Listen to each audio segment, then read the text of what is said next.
السلام علیکم دوستو پاکستان کی سیاست میں اس وقت تحریک عدم اعتماد کا شور بہت سنائی دے رہا ہے، جس کے ذریعے متعدد حزب اختلاف وزیر اعظم عمران خان کو ان کے عہدے سے ہٹانا چاہتی ہے، جبکہ حکومت اپنا دفاع کر رہی ہے۔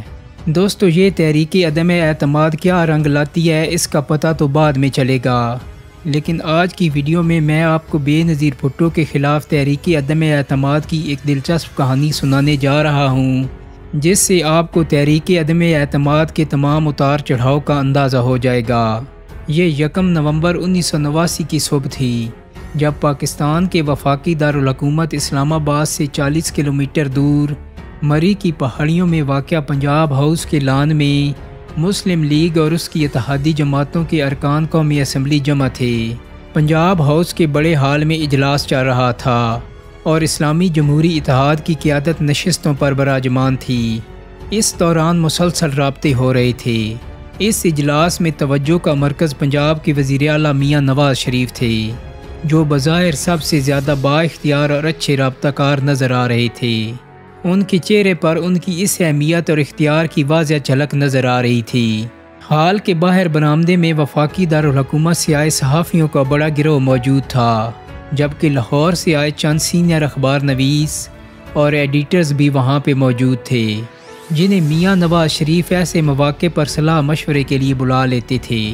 میاں نواز شریف کی میڈیا ٹیم کے ایک رکن سراج منیر بھی لاہور سے آئے تھے، جو خالص لکھنوی انداز میں منہ میں پان چباتے چہرے پر شرارتی مسکراہٹ سجائے صحافیوں کو بتا رہے تھے کہ منڈی لگی ہے، سودے ہو رہے ہیں، پاؤ تاؤ کا بازار گرم ہے۔ دوستو اس ساری گفتگو کا پس منظر یہ تھا کہ وزیر اعظم بے نظیر بھٹو کی حکومت کے خلاف اپوزیشن جماعتوں نے اسلامی جمہوری اتحاد کی طرف سے عدم اعتماد کی تحریک قومی اسمبلی میں جمع کروا رکھی تھی، اور اب حکومت اور اپوزیشن اپنے حامی اراکین اسمبلی کی حفاظت کر رہی تھی تاکہ مخالف گروپ انہیں قابو نہ کر لیں۔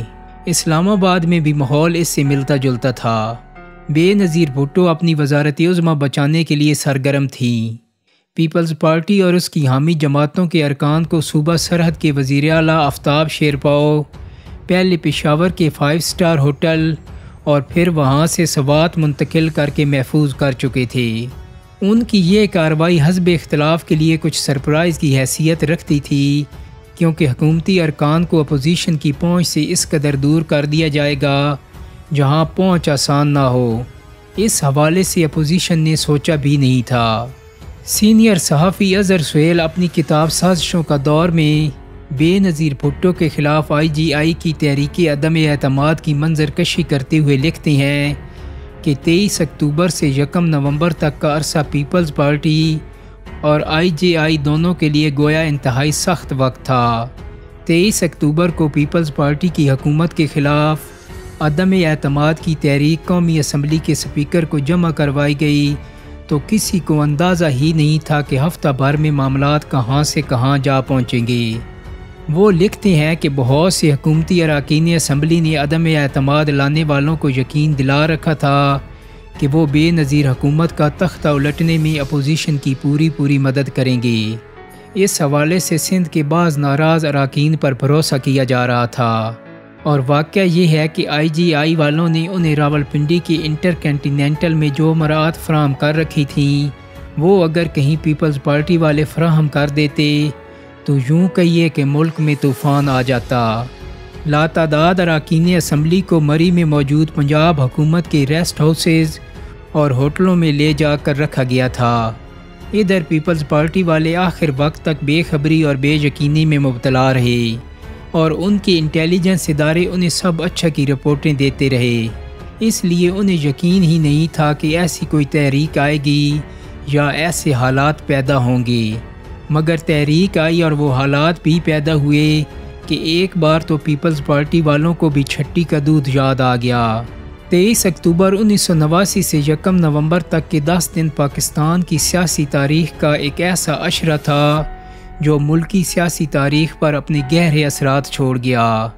دوستو 23 اکتوبر کو جب سرپرائز دیتے ہوئے اپوزیشن جماعتوں کے اکٹھ اسلامی جمہوری اتحاد نے 237 کے ایوان میں 86 ارکان کے دستخطوں کے ساتھ عدم اعتماد کی تحریک قومی اسمبلی سیکریٹریٹ میں جمع کرائی تو اسی روز حکومت کی بڑی اتحادی متحدہ قومی موومنٹ نے حکومت سے علیحدگی اور اپوزیشن کا ساتھ دینے کا اعلان کر دیا۔ تب بھی MQM کا یہی دعویٰ تھا کہ 11 مہینے میں معاہدہ کراچی کی کسی شق پر عمل نہیں کیا گیا۔ اپوزیشن رہنماؤں کی پریس کانفرنس میں MQM کے پارلیمانی لیڈر ڈاکٹر عمران فاروق اور ڈپٹی پارلیمانی لیڈر ڈاکٹر امین الحق موجود تھے۔ دلچسپ بات یہ ہے کہ عدم اعتماد کی تحریک پر دستخط کرنے والے 86 ارکان میں MQM کے ارکان شامل نہیں تھے۔ پارلیمانی امور کے وزیر خواجہ احمد طارق رحیم نے جب MQM کے ارکان قومی اسمبلی سے MNA ہاسٹل میں ملاقات کی تو ان کا موقف تھا کہ ان کے فیصلے پارٹی کی ہائی کمان کرتی ہے، اور ان دنوں ہائی کمان MQM کے قائد الطاف حسین اور چیئرمین اعظم احمد طارق کی شکل میں متحرک اور مؤثر تھی۔ دوستو، پیپلز پارٹی کے ساتھ MQM کا معاہدہ ٹوٹنے پر کراچی کے بعض علاقوں میں مٹھائی تقسیم کرنے کی خبریں بھی اخبارات میں شائع ہوئیں۔ جس روز عدم اعتماد کی تحریک اسمبلی سیکریٹریٹ میں جمع کرائی گئی، اسی روز راولپنڈی سے قومی اسمبلی کے رکن شیخ رشید احمد نے دعویٰ کیا، ہم نے بازی جیت لی ہے۔ اپوزیشن جماعتوں نے ایوان میں 129 ارکان کی حمایت کا دعویٰ کیا۔ فاٹا سے قومی اسمبلی کے 8 ارکان میں سے 4 اپوزیشن کے ساتھ اور 4 نے پیپلز پارٹی کی حکومت کا ساتھ دینے کا فیصلہ کیا۔ بے نظیر بھٹو نے اعلان کیا کہ پارٹی سے بے وفائی کرنے والوں کا سختی سے محاسبہ کیا جائے گا، لیکن انہوں نے عدم اعتماد کی تحریک کو جمہوری عمل کا حصہ اور اپوزیشن کا جمہوری حق قرار دیا۔ لیکن دوستو، جہاں پہ ایک مزے کی بات آپ کو بتاتا چلوں کہ میڈیا سے گفتگو میں وزیراعظم بے نظیر بھٹو کے شوہر آصف علی زرداری نے کہا تھا کہ شرط لگا سکتا ہوں معاملہ الٹ ہوگا۔ پیپلز پارٹی کے ذرائع پر اعتماد تھے کہ اپوزیشن کو عدم اعتماد کی تحریک میں زیادہ سے زیادہ 102 ووٹ مل پائیں گے۔ جوڑ توڑ کے حوالے سے یہ نہایت ہی دلچسپ سرگرمیاں تھیں کہ ایک طرف اپوزیشن پیپلز پارٹی اور اس کی اتحادی جماعتوں کو توڑنے کی کوششوں میں مصروف تھی، تو دوسری جانب خود اسلامی جمہوری اتحاد کے 3 ارکان قومی اسمبلی مخدوم احمد عالم انور، غلام محمد احمد مانیکا اور رئیس شبیر احمد نے عدم اعتماد کی تحریک پر دستخطوں سے لا تعلقی کا تحریری بیان جاری کر دیا۔ ان کا کہنا تھا کہ انہوں نے ایوان کا اجلاس طلب کرنے کی تحریک پر دستخط کیے تھے، جسے ان کے علم میں لائے بغیر عدم اعتماد کی تحریک میں بدل دیا گیا۔ دوسری جانب اسلامی جمہوری اتحاد کے چودھری انور عزیز بھی کھلم کھلا حکومت کے ساتھ کھڑے تھے۔ انہوں نے ایوان میں عدم اعتماد کی قرارداد پیش ہونے کی حمایت میں کھڑے ہونے سے انکار کر دیا۔ دوستو، ایسا نہیں تھا کہ حکومتی کیمپوں میں سب شانتی تھی، وہاں بھی آگ برابر لگی ہوئی تھی۔ حکومت کی جانب سب سے دلچسپ معاملہ وزیر مملکت برائے افرادی قوت طارق مگسی کا تھا، جنہوں نے عین بحران کے دوران عدم اعتماد کی قرارداد سامنے آنے سے اگلے روز حکومت کو آگاہ کیا کہ انہیں اپوزیشن کی جانب سے عدم اعتماد کی حمایت کے لیے رابطہ کیا گیا ہے۔ سرکاری طور پر جاری کیے جانے والے ایک بیان میں بتایا گیا کہ وزیر مملکت طارق مگسی نے حکومت کی حمایت جاری رکھنے کے لیے مکمل وفاقی وزیر بنائے جانے، 1 پجیرو گاڑی اور 2 کروڑ روپے نقد دیے جانے کا مطالبہ کیا، جبکہ انہوں نے سرمایہ کاری بینک کا لائسنس لینے کی فرمائش بھی کی اور حکومت کو اپنے مطالبات کی منظوری کے لیے 24 گھنٹے کا الٹیمیٹم دے دیا۔ سرکاری بیان کے مطابق وزیراعظم بے نظیر بھٹو نے وزیر مملکت طارق مگسی کو فوری طور پر ان کے منصب سے برطرف کر دیا، جس کے فوری بعد طارق مگسی نے پارٹی کی بنیادی رکنیت چھوڑنے سے انکار کرتے ہوئے تحریک عدم اعتماد کی کھلی حمایت کا اعلان کر دیا۔ دوستو، بے نظیر بھٹو کی حکومت نے اپنے ارکان قومی اسمبلی کو ہدایت کی کہ وہ عدم اعتماد کی تحریک پر ووٹنگ کے دوران ایوان میں نہ آئیں، البتہ تحریک ناکام ہونے پر فوری ایوان میں آ جائیں اور وزیراعظم کو اعتماد کا ووٹ دیں۔ بے نظیر بھٹو نے عدم اعتماد کی قرارداد کو اپنی حکومت کے خلاف سازش قرار دیا لیکن انہوں نے اس میں بیرونی ہاتھ کے امکان کو یکسر مسترد کر دیا۔ دلچسپ پہلو یہ ہے کہ اس دوران حکومتی نمائندوں اور اپوزیشن نمائندوں کے درمیان باضابطہ ملاقاتیں اور مذاکرات ہوتے رہے، جن میں رولز آف گیم طے کیے گئے۔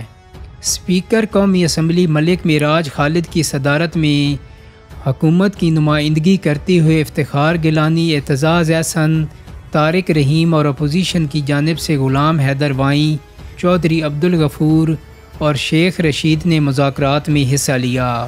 اس موقع پر مذاکراتی ٹیموں نے عوام کو پرامن اور پرسکون رہنے کا پیغام بھی جاری کیا، جس میں پارلیمنٹ ہاؤس سے ان کو دور رہنے، کوئی پوسٹر نہ لگانے اور جذبات میں نہ آنے کی اپیل کی گئی۔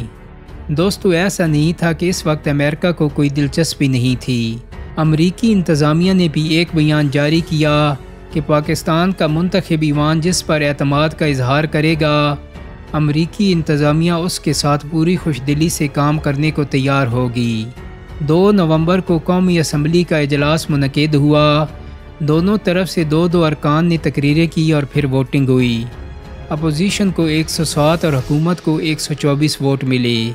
ایوان میں جیے بھٹو کے نعرے لگے۔ سینئر صحافی عظیم چودھری کہتے ہیں کہ بے نظیر بھٹو کے شوہر آصف علی زرداری کے حوالے سے ان دنوں مسٹر 10% کی اصطلاح منظر عام پر آئی۔ انہی دنوں میں بیگم عابدہ حسین کے گھر پر ایک وائٹ پیپر تیار کیا گیا، جس میں حکومت کی بدعنوانیوں کی تفصیل بیان کی گئی۔ پھر میاں نواز شریف کے اس وقت کے قریبی صحافتی مشیروں میں شامل حسین حقانی اور مصطفیٰ صادق نے وفاقی حکومت پر کرپشن کے الزامات کی ایک مہم شروع کی، اور پھر میلوڈی میں واقع ہوٹل میں حکومت کی کرپشن کے خلاف مہم کے حوالے سے ایک سیمینار منعقد کیا گیا، جس میں یہ وائٹ پیپر تقسیم کیا گیا۔ عظیم چودھری کا کہنا تھا کہ یہ بات اہم ہے کہ جن دنوں وزیر اعظم بے نظیر بھٹو کے خلاف عدم اعتماد کی تحریک پیش کی گئی، اس وقت میاں نواز شریف پنجاب مسلم لیگ کے صدر اور ان کے جنرل سیکرٹری غلام حیدر وائیں قومی اسمبلی میں ڈپٹی اپوزیشن لیڈر تھے۔ ان دنوں اس وقت کے صوبہ سرحد میں پیپلز پارٹی کی حکومت تھی اور آفتاب شیرپاؤ وزیر اعلیٰ تھے۔ اس لیے آفتاب شیرپاؤ کی نگرانی میں کچھ حکومتی ارکان اسمبلی کو رابطے سے بچانے کے لیے سوات لے جایا گیا۔ اس دوران سینٹ کے ایک رکن جو سابق بیوروکریٹ تھے، رقم سے بھرے تھیلے لے کر سوات جا رہے تھے کہ راستے میں شیرپاؤ حکومت نے انہیں دھر لیا اور ان سے رقم بھی برآمد کر لی گئی۔ اس طرح یہ معاملہ کافی خراب ہو گیا۔ عظیم چودھری کا کہنا ہے کہ اس بات کا امکان بہرحال پھر بھی موجود تھا کہ بے نظیر بھٹو کے خلاف عدم اعتماد کی تحریک کامیاب ہو جاتی اور غلام مصطفیٰ جتوئی وزیر اعظم بن جاتے اگر deputy leader opposition Ghulam Haider وائیں وزیر اعلیٰ پنجاب میاں نواز شریف کو یہ مشورہ نہ دیتے کہ وزارت عظمیٰ غلام مصطفیٰ جتوئی کو ملے گی، آپ تو وزیر اعلیٰ ہی رہیں گے۔ دوستو، امید کرتا ہوں کہ میری آج کی ویڈیو آپ کو پسند آئی ہوگی۔ اگر ویڈیو اچھی لگی ہے تو اس کو لائک اور شیئر کر دیں۔ میرے چینل کو سبسکرائب کرنے کے ساتھ ساتھ بیل آئیکن کو بھی کلک کر دیں تاکہ آپ کو میری آنے والی مزید ویڈیوز کے نوٹیفیکیشن ملتے رہیں۔ بہت جلدی ایک نئی ویڈیو کے ساتھ ملاقات ہوگی۔ اپنا بہت سارا خیال رکھیے گا۔ اللہ حافظ۔